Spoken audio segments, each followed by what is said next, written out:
I think that's genius. I love that. I think that's the first time I've actually heard someone give an indefinite, like 21 days. That's how we roll.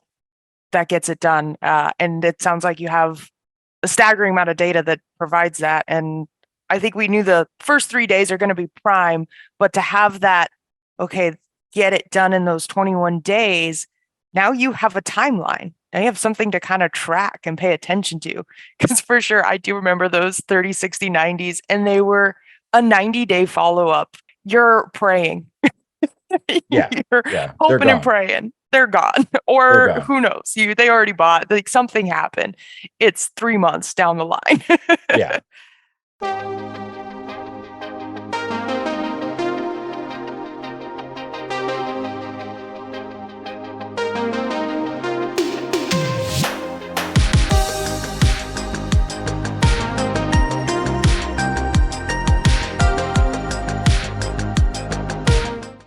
Welcome back, everybody, to a Dealership Fixit. I'm joined by host Jacob Berry, and this is Angel Hacker.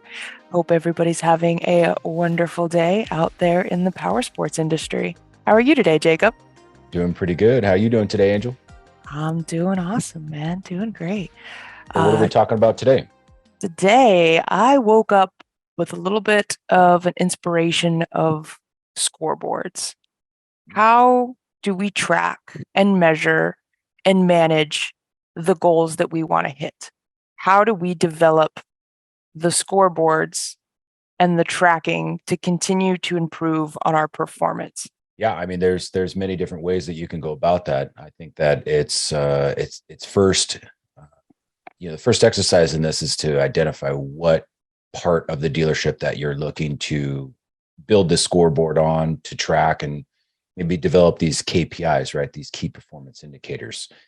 And so, as we were talking there before we started recording, we were talking about maybe some of the BDC stuff. So, this is muscle for me, muscle memory for me. So we do have several in there, but the one that I developed over the years, I like to call the 5x50. And this is more or less just a proactive approach to how you're going to deal with all these phone calls that you got to deal with, right? All these leads, emails, activities that you got to get done to achieve the end result, which is to sell a bike. But let's just go through it real quick. Is that cool? Yeah. All right. So the 5x50, we call it that because it's five main points that you're measuring, all divided into one another. So it's a little bit of easy division math, right? But you start at the top line. And I got a graphic that we can share, in this episode notes. But the first one would be outbound activity, right? A lot of guys, they will look at how many leads and how many they're closing and just kind of wrap it up into a closing rate, right? Leads divided by sold, and that's your closing rate. And although that's true, there's a lot of in between, and that's what this 5x50 does. So regardless of how many leads you've got or received in a given time, like a month or a week or a quarter, I always look at the proactive outbound. And what I mean by that is how many calls an individual or a team or a department is making in that measured time period. So calls, emails, text messages, how many different types of communications that we can outbound proactively make to a given customer, right? Now, from there, we look at our contact rate. And so from all of the outbound activity that we do, how many people are we actually connecting with? And here's a little known statistic is right around 30-40% is our contact rate. But if you look at that, as a glass half empty, that's a 70% voicemail rate, if you will, right? So 70% of the time we do not get a hold of these customers, 30% we do. And I'll touch on that in a minute on how we kind of measure that stuff. But so number one is proactive outbound. Number two is the contact rate. Number three is our appointment setting rate, right? So once we get a hold of the customer and we're going through our little technique exercise or we're doing our word tracks or our guides, how many times are we actually setting an appointment, a hard, solid appointment with the customer with an actual date and time, and they're committing to, yes, I will come into the dealership. Now, from there, it's the easiest two that everybody knows. Once you've set an appointment, it's did they show? And then the last one is did they buy? Now, we call this the 5x50 rule because we just divide one into the other. So if you divide your contacts into your outbound, you should be about half, right? You want to try to aim for that baseline of half of your customers that you call. You are, 50% contact rate. From your contact rate to your appointment setting, you want to be about 50%. So your goal is always half the customers that you're talking to or engaging with or setting appointments with should be 50%. So just to run down that list again, outbound proactivity, contact rate, you should be about 50%. From contact to appointment set, you should be about 50%. From set appointments to shown appointments, you should be about 50%. That one's easy to explain because there's only really either or. Once you set an appointment, they either show or they don't, right? There's really no in between. So it's always 50% at that point. And then same goes with the solds, is that once a customer is in your showroom, in your dealership looking to buy a bike, they either buy or they don't, right? So it's 50%. So that's the easiest metric that we can give to just about any power sports dealership and say, hey, here's a really good baseline. These are 5 measuring points to your KPI list that you can say, hey, where am I at in these? Now, what's interestingly enough is that you'll see these measurement points, these stats kind of all over the place. Mhm. And what I always like to look at, in terms of, all right, I'm at 70% show rate, but I'm at a 30% sold rate. Well, what that might tell you is that people that are handling your phone calls and setting these appointments, they're only really setting appointments for people who they know are going to come in anyways, right? They're not logging everything, which brings their appointment shows down. The overall shows down, but those shows that are down, they're have a high show rate because they're only logging people who are either coming in right now or today, or they just called to see if it was available and they're on their way, right? But they have a low sold rate, which means maybe the sales department isn't doing their job. Or let's flip that around and say, we have a really great contact rate, a high 50 or 60% contact rate from everybody that we're calling and contacting, but our appointment setting rate is not that great. It's in the low percentile. And that tells us really, hey, maybe you don't have the best technique. Maybe you need to change up your word tracks, or maybe the customer is giving objections that the rep is just not prepared to rebut, right? And so there's a little bit of technique traded in that, but that's the 5x50 rule. That's what we've come up with over the years. There's lots of other measurement points, but that's the easiest one to kind of look at a baseline and say. Yeah, I really like that. I like that you keep it super simple to the 5x50, and that each one of these are pretty much broken down into a 50% rule. Now, did you come up with that 50% as the goal, or are you guys really finding that that should be the benchmark for these metrics? Because obviously when we're dealing with like transactional data, we're going off of a benchmark. So I think currently the HD market is, so their greets to transactions. So you have, for every one PG&A transaction in the HD space, they're hoping to be logging 2 greets. And then to the write-up, they're hoping to be logging 7 write-ups or they should be getting 1 write-up for every 7 transactions in the PG&A department. And then up to the delivery, you should be getting about 22 transactions for every bike sold. So they kind of are able to balance that. Are you finding that you're getting some benchmark metrics outside of the 50% that are a little different? Yes. Now, to answer your question, benchmark or baseline, these are baselines, right? And just the difference between the two is mainly, the difference of have you started measuring these things or not, right? And we find that a lot of dealers, 1 or 2 line dealers, or maybe if they are just kind of starting their internet department or their business development center, or they just have a guy that is dedicated to answering the phones and answering your internet leads, they're just starting. They don't know really where to start, or they're just kind of like, hey, exploring this whole thing. They're dedicating a person to it, which my hat's off to you. Congratulations for taking that step into the year 2023. So these metrics are really for, the baseline, right? You should be about 50% is your goal wherever you start in this process. Now, the benchmarks come from the dealerships that have had a lot of this data historically that they can measure on. And we have dealers that have been using this 5x50 for years, not only within the Ride Now group, but also outside of that. And so we can see some seasonality in that. We can see some fluctuations in how good an individual is, or a team is, or a manager is that is running that department. Sometimes we have weak managers that don't really press on, improving one of those metrics within these 5 KPIs. And you can kind of see that, it kind of goes downhill overall. Or you can see that somebody new comes in, someone strong, or they just received some training, and you start to see the dials turn up.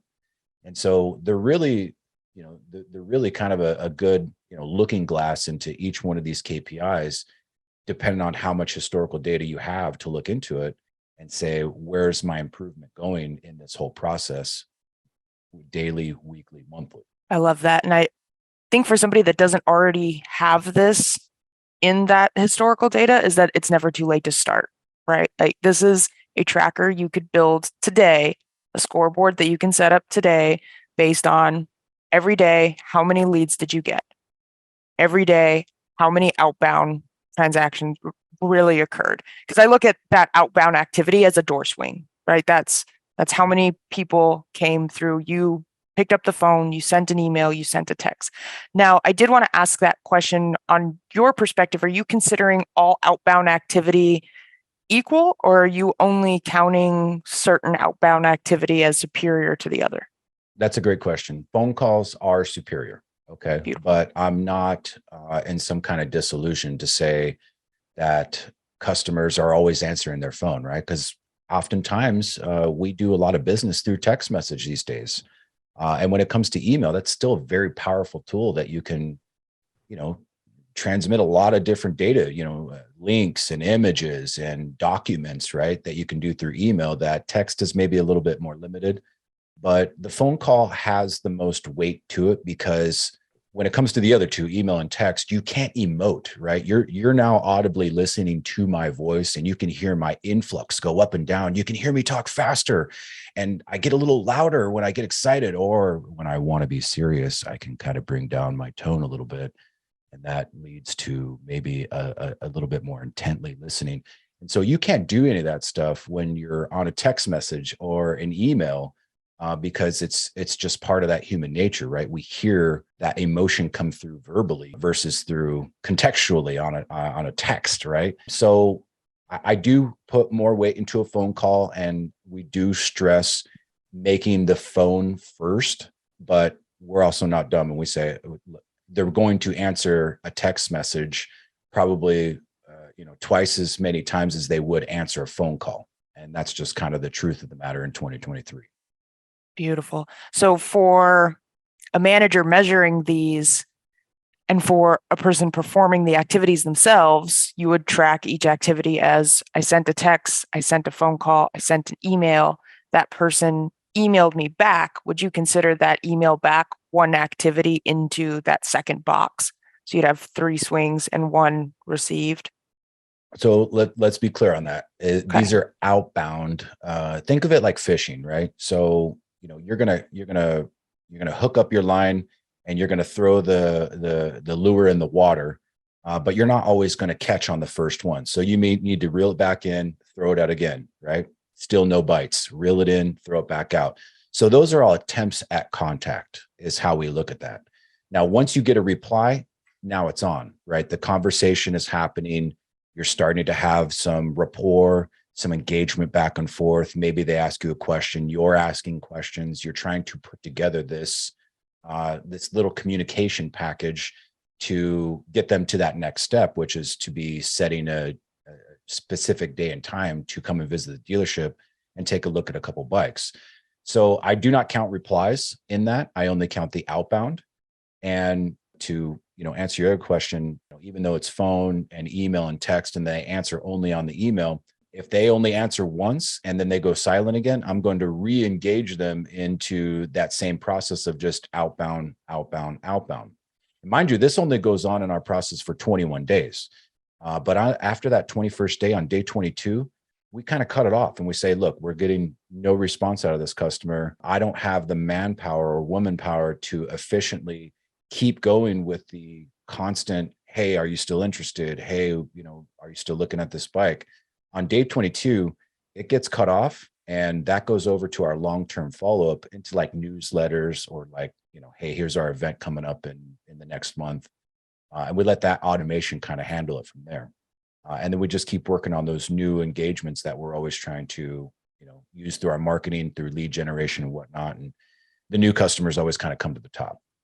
Beautiful. So that 21-day window, that is the game time for making those outbound contacts and hopefully moving that lead into the contacted realm. That's it. Yeah. And Beautiful. and something that I said earlier about a lead close rate, I mean, we're still in the 8, 10, maybe upwards to 12% close rate, which means all of the leads that you get for a given month, let's just say 1,000, right? Which is a lot for some guys. You're only closing, roughly 100 of those, right? So, how you move customers through that 21-day, there's always customers coming in from the last month, new customers this month, and then bleeding over into the next month. But we in this industry like to, kind of cap that beginning of the month to the end of the month. So in that time period, the new leads generated from, the first of the month to the end of the month, whatever that rate is, right? That 1,000 leads, that 500 leads, that 100 leads, if you're a small shop, you're still only closing 10% of those. But those are all leads that still go into your bucket for long-term marketing and newsletters and emails. Those are not lost customers. You can still have a chance to get those. They just don't qualify for that 21-day human follow-up. What caused you to select 21 days as the window? Like, what got you to that conclusion? Fantastic question. So forever, we've had the 30, 60, 90-day follow-up, right? I'm sure a lot of people have heard of that. Oh, you got to follow up for 30 days, 60 days, 90 days. That was just inefficient, right? We don't have, number one, that many people at the dealership to be following up with that many people, especially if you have a large volume of leads coming in every month. But I started to question, where are we getting this number from? Because I took that from, wherever I learned it, forever ago. And I said, oh, we need to do 30, 60, 90-day follow-up. And I started to question, I go, what is the data telling us? And so what we did is we looked at all of our CRM data, which, we had 40 plus CRMs. We had all the historical data.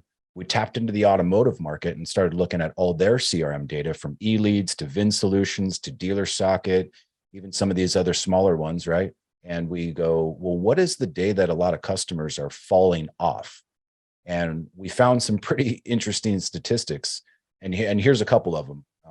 The first 3 days are going to be the most important. From a new lead generated to your CRM, that's them filling out a form or chatting with someone, and it ends up in your CRM, a new lead to work. The first 3 days are the most important, and that's why we put the most intensity into those first 3 days. I mean, multiple phone calls, multiple emails, because that customer is hot and they are shopping right then and there, right?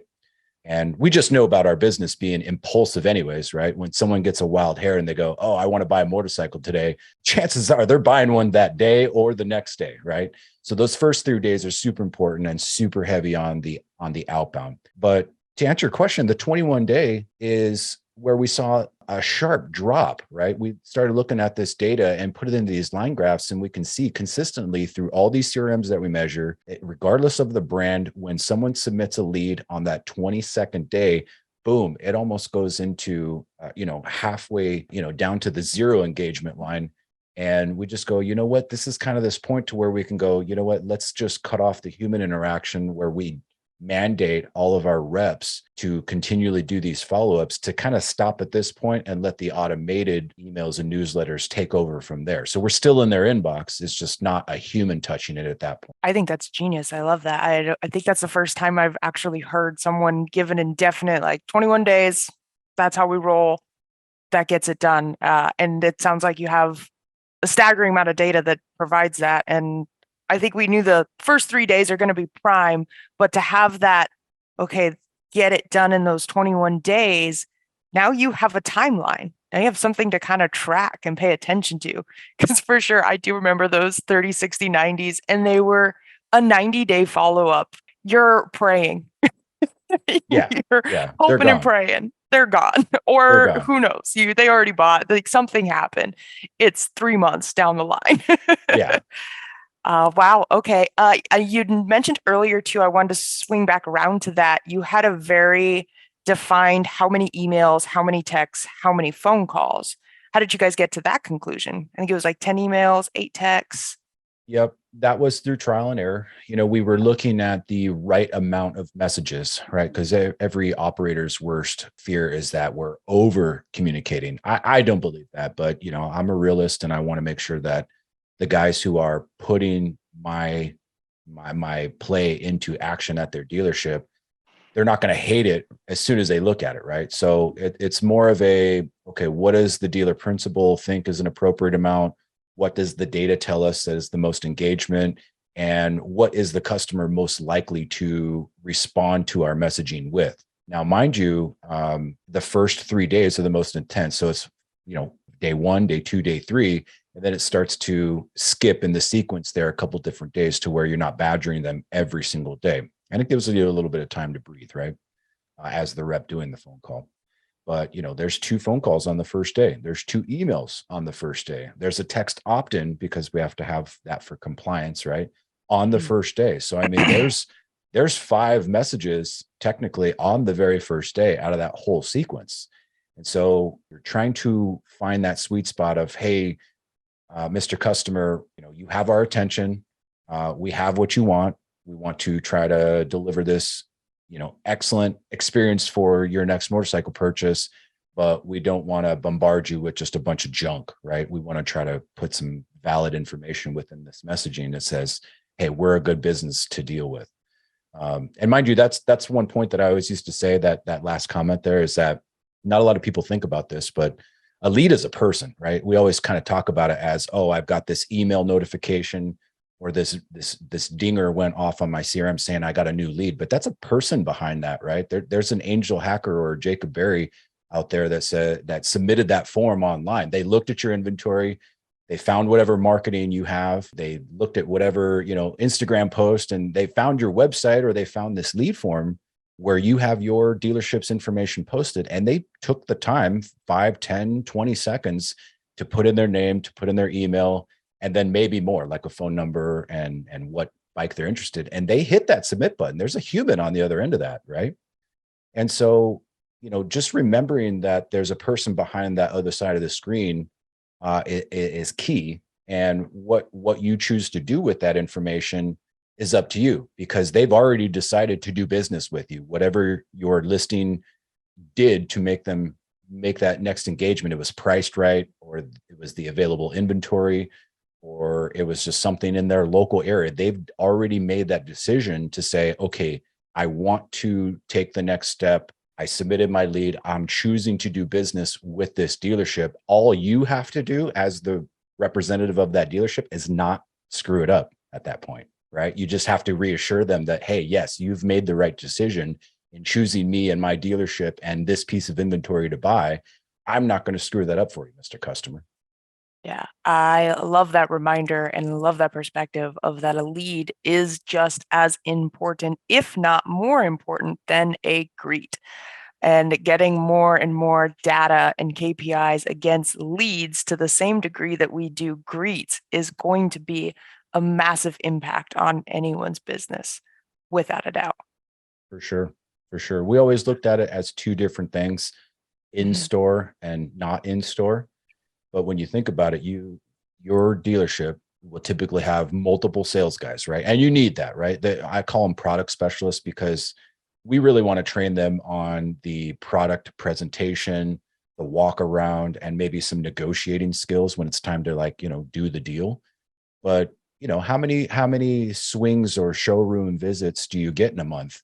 Maybe a quarter of all your internet leads, of all of your virtual leads. So if you think about it, the big workload is really on everybody else who's not in the dealership at any given time.